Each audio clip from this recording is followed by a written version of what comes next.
this out. This is from CBS News. Many fast foods contain tiny plastics, according to Consumer Reports study. This is published in February 2024. Christina Rex is her name, but she talks about how phthalates, which is a plastic byproduct of, it's in so many things and consumer goods these days. But think about like even Chipotle. If you go to Chipotle, order the burrito. Number one, the wrapping that they put the burrito in has different types of plasticizers on it. That's already known. Like back in 2021 and even 2017, I remember hearing about that. And now a lot of these fast food chains have phased that out. So they no longer use this. Almost, it looks like it has a wax coating on it, if you know what I mean. The wrapping that they wrap the burritos in, they wrap, French fries in and all these different things.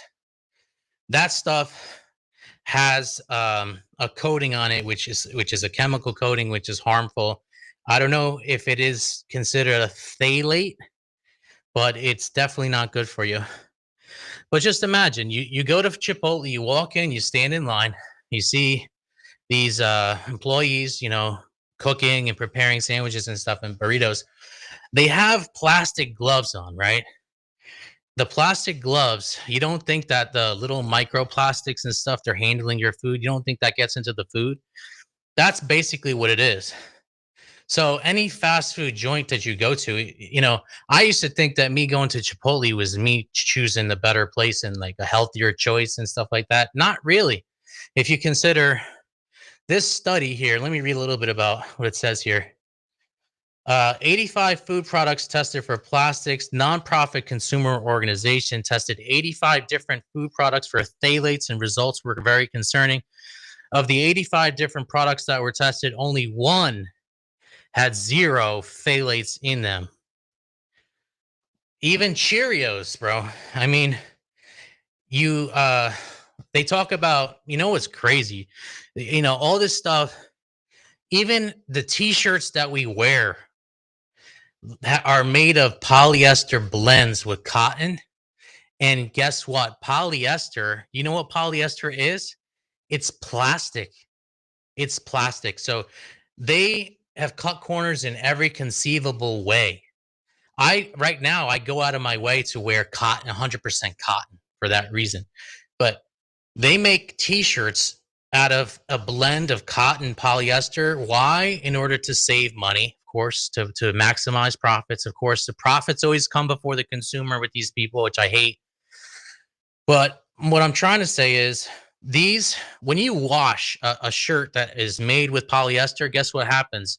The little microplastics end up in the water and they are discharged through your pipes, and they go out to the city water treatment plant, and these little particles eventually make their way into the ocean.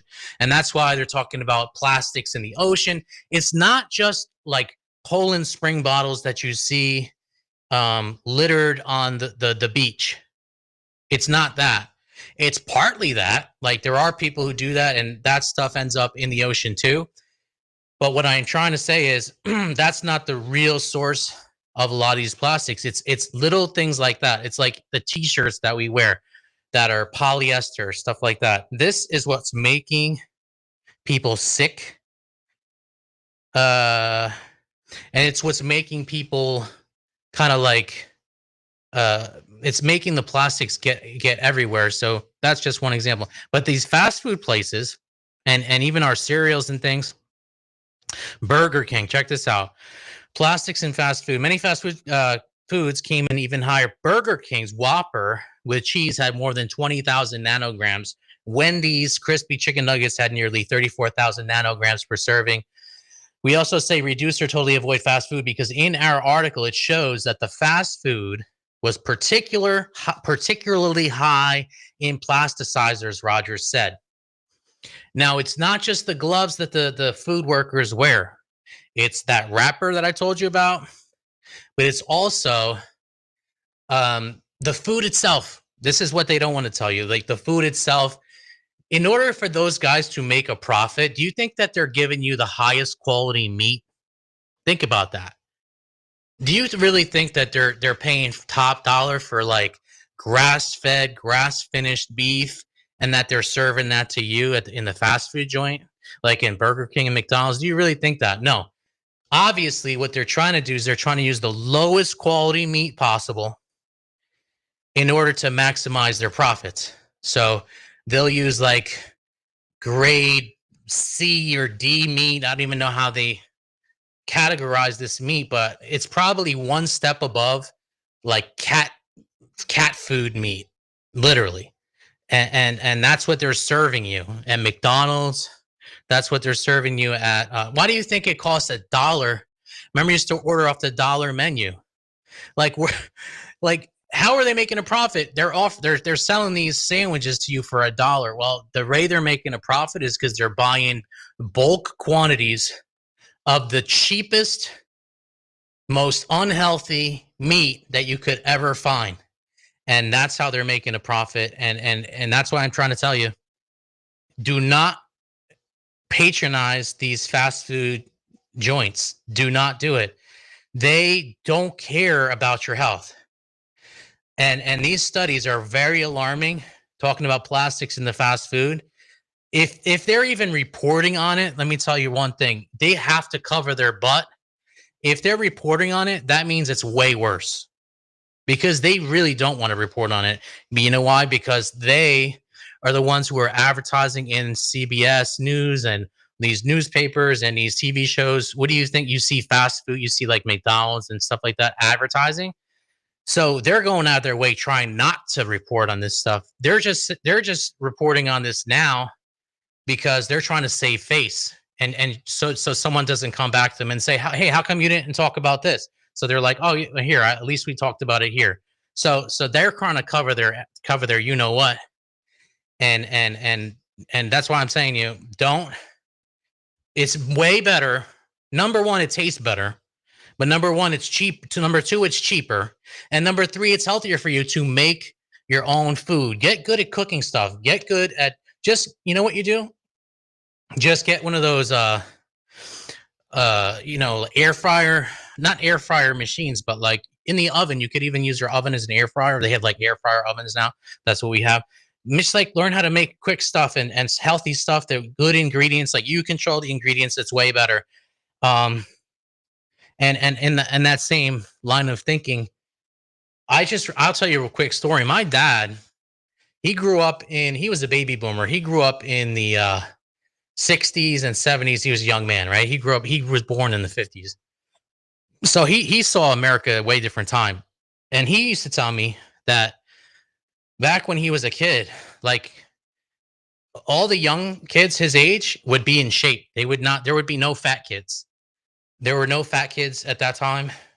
Very few. There's like one out of like 100 would be fat kids. And I was like, so I was like, Dad, why do you think that was? And why is it that nowadays there's so many fat kids and so many people out of shape? And he said, well, back then there were a lot of the moms would be at home cooking meals for their kids. They wouldn't be out of the house. They'd be homemakers and stuff, taking care of the house, taking care of the kids and cooking and stuff. And he says back then they would just be home cooking and they would be making much better food, way better food than what they can get out. So that's one reason.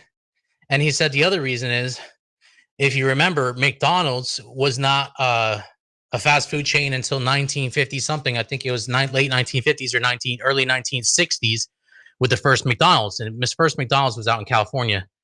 Uh, but the first McDonald's, it was actually selling good food. It was actually selling decent food, so it started to become popular to get fast food, and they tried to Americanize it, and they used to have like all those fast food places where they would come out to you on roller skates and stuff and give you cheeseburgers and French fries and stuff on roller skates, if you remember.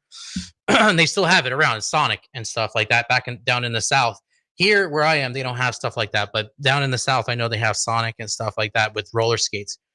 but I don't think they do the roller skates anymore.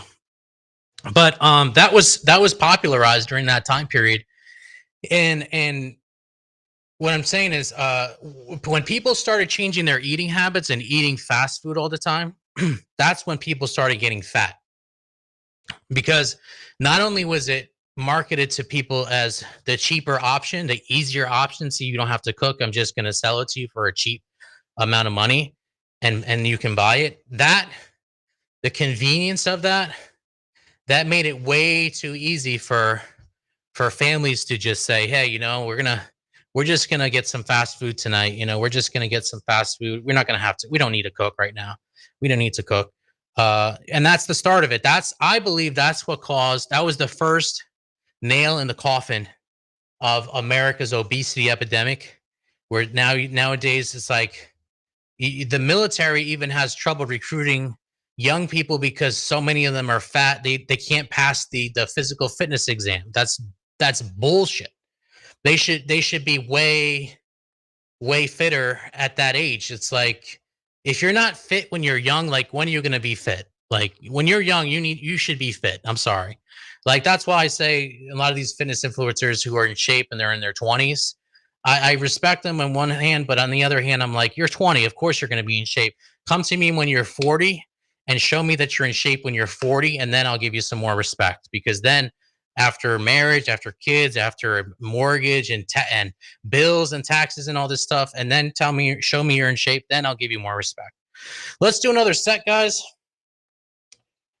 We're gonna do, instead of shrugs, like I said, I'm kind of going a little bit easy today because I'm tired, man. I'm tired. But let's do let me see here. Let's do you know what we're gonna do? Some forearms. We'll do some forearms, and then we'll do hamstrings. That's what we're gonna do next after that. All right, here we go. Let's do it.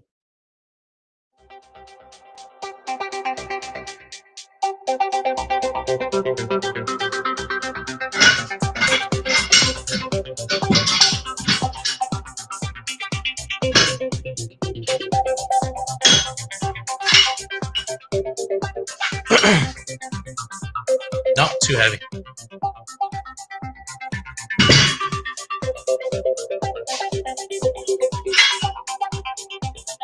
I'll show you what I'm doing in a minute. I'm gonna have it behind my back like this.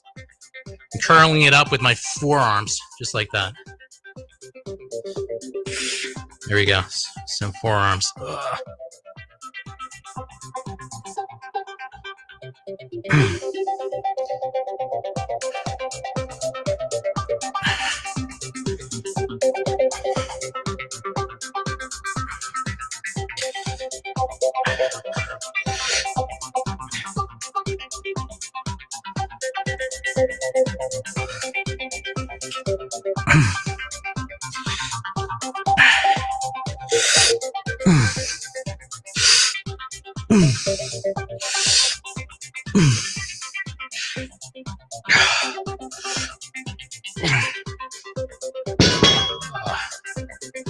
Ah. Ooh, right here, right here.